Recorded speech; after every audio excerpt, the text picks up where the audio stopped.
दोस्तों आज हम बात करने जा रहे हैं मोदी गवर्नमेंट के ड्रीम प्रोजेक्ट की, जो कि गेम चेंजिंग होने जा रहा है और हमारी इकॉनमी पे मल्टीप्लायर इफेक्ट होने जा रहा है इसका।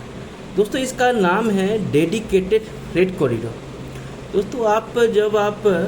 ट्रेन से ट्रैवल करते होंगे तो देखते होंगे कि एक अलग से एक लाइन बिछाया जा रहा है। तो दोस्तों ये लाइन जो है ये पैसेंजर के लिए नहीं है, ये लाइन जो है ये गुड्स के माल के आवाजाही के लिए है। और ये इसमें दो लाइन है, ये है एक है ईस्टर्न ट्रेड, ये फ्रेट कॉरिडोर है जो कि सोहननगर टू वेस्ट बंगाल के सोहननगर से खुर्जा तक है, और दूसरा है वेस्टर्न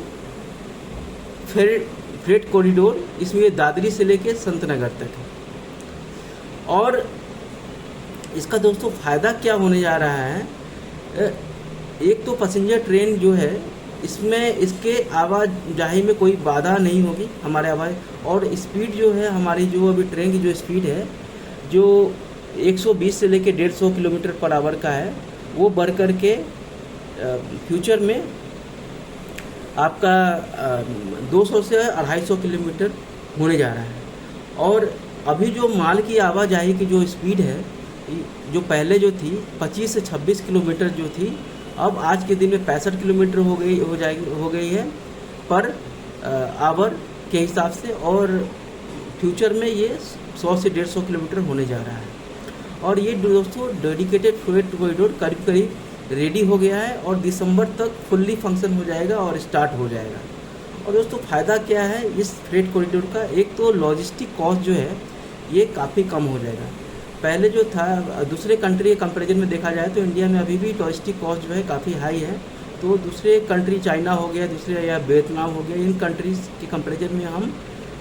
अच्छी तरह हम compete कर पाएंगे। और दूसरा बेनिफिट ये है कि पहले जो है मैन्युफैक्चरिंग जो एडवांटेज जो रीजन जो है जो समुद्र के किनारे जहाँ पे मैन्युफैक्चरिंग होता था, गोवा हो गया, मुंबई हो गया, पुणे हो गया,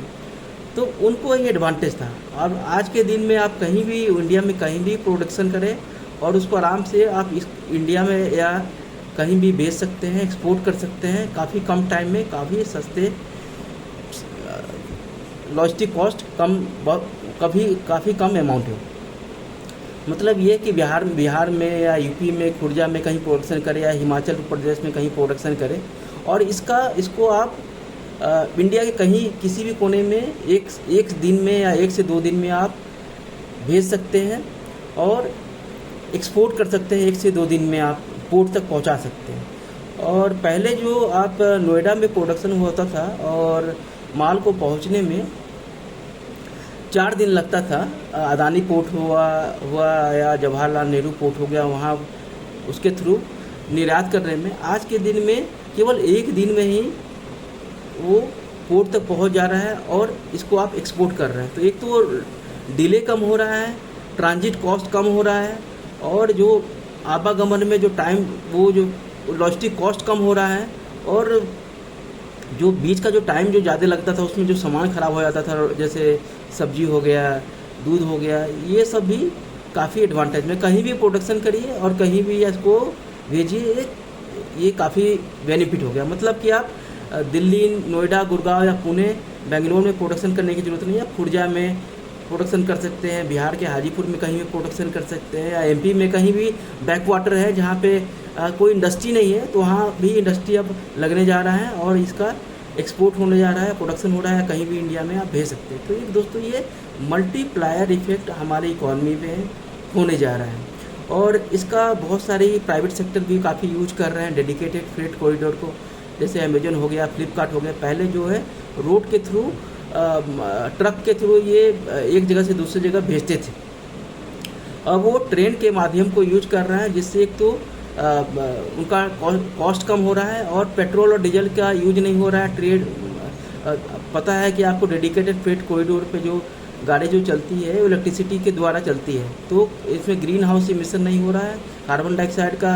उत्सर्जन नहीं हो रहा है, और पूरी तरह ग्रीन यातायात हो रहा है। तो एक तो उनका कॉस्ट कम हो रहा है और रोड पे आवाजाही पे निर्भर था वो कम हो गया है, और उसको यूज करके काफ़ी बेहतर हम प्राइवेट कंपनी बेनिफिट उठा रही है। और दोस्तों ये थर्ड पार्टी लॉजिस्टिक भी इसको काफ़ी यूज़ कर रही है। पहले दोस्तों क्या होता था, कोल क्राइसिस होता था, पिछले साल आपने देखा था, जिसके कारण जो काफ़ी स्टेट में कोल का क्राइसिस में इलेक्ट्रिसिटी का क्राइसिस हो गया था, जो कि इस साल आपने देखा नहीं है। कारण क्या है कि जो भी कोल का जो आवागमन जो हो रहा है, जो आयात हो रहा है, ये तो एक दिन में ही हो रहा है और इसको हम यूज करके कोल का प्रोडक्शन हम यूज कर रहे हैं। कारण क्या है कि जो आज के दिन जितनी भी कोल माइन जो है ये झारखंड में है, वेस्ट बंगाल में, और जो है झारखंड में है, वेस्ट बंगाल में है, और इलेक्ट्रिसिटी का प्रोडक्शन नोएडा में हो रहा है या गुजरात में हो रहा है या दिल्ली में हो रहा है। तो वहाँ से पहले 4 दिन 5 दिन लगता था कोल को लाने में, आज के दिन में 1 दिन में ही प्रोडक्शन हो रहा है। तो पहले बफर स्टॉक जो पहले क्रिएट किया जाता था, आज के दिन में बफर स्टॉक क्रिएट करने की ज़रूरत नहीं है, जिसके कारण करोड़ों करोड़ की सेविंग हो रही है और तुरंत में ये उसको हम प्रोक्योर कर सकते हैं। तो आज के दिन में काफ़ी जो स्टील प्रोडक्शन का प्लांट है वो कर्नाटका में है, रॉ मटेरियल जो है आपका झारखंड में, तो 1 दिन में ही ले रहे हैं और काफ़ी एडवांटेज है इंडस्ट्रीज को। स्टील इंडस्ट्री हो गया, दूसरे इंडस्ट्रीज को काफ़ी एडवांटेज है। मतलब कि आज के दिन में गुड़गांव में आप गाड़ी का प्रोडक्शन करें या मध्य प्रदेश में गाड़ी का प्रोडक्शन करें और 1 दिन में इसको एक्सपोर्ट कर दे दूसरी कंट्रीज में। और दूसरी बात तो ये है कि ये जो डेडिकेटेड फ्रेट कॉरिडोर में ये डबल रेक को यूज कर रही है। पहले जो सिंगल रेक को यूज करते थे, और डबल रेक का यूज करने के कारण क्या है, जो सामान 100 टन पहले जाता था, आज के दिन में 200 टन और 400 टन जा रहा है। तो लॉजिस्टिक का जो कॉस्ट है वो कम हो रहा है। पहले जो सामान आप समझ सकते थे कि आप भेजने में 1000 रुपये लग रहा था, तो उसी सामान को आप भेजने में 500 रुपये लग रहा है। इसलिए इकोनॉमी पर स्केल में तो ज़्यादा सामान, ज़्यादा मतलब कि क्वांटिटी में सामान को डबल रेक को यूज करके हम सामान को हम एक जगह से दूसरी जगह भेज रहे हैं। तो दोस्तों ये मोदी जी का ये काफ़ी सोचा समझा है कि ये एक योजना है और इससे कारण हमारे ओवरऑल इकोनॉमी में काफ़ी बेनिफिट हो रही है। ये है दोस्तों डेडिकेटेड फ्रेट कॉरिडोर। तो ठीक है, तो आपसे मिलते हैं नए जानकारियों के साथ में नए यूट्यूब वीडियो में। तब तक के लिए नमस्कार।